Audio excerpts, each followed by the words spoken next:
How to fix your Google account disabled issue.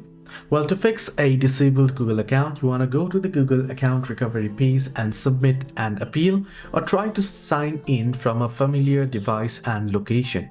You'll need to provide information to verify your identity, such as recovery email or phone number, and you may need to explain why you believe the account was disabled incorrectly.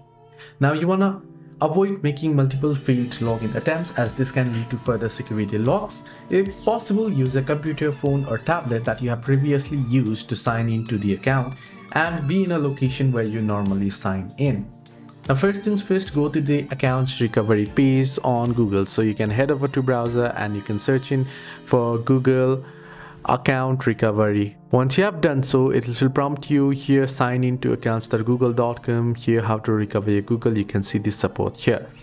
Either way, head into it and you want to proceed to sign into your account. It will give you the option to enter in other details to sign in. You want to go through the verification prompts and submit an appeal. You may also need to provide extra information as well. Hope this video was helpful. Do like and subscribe.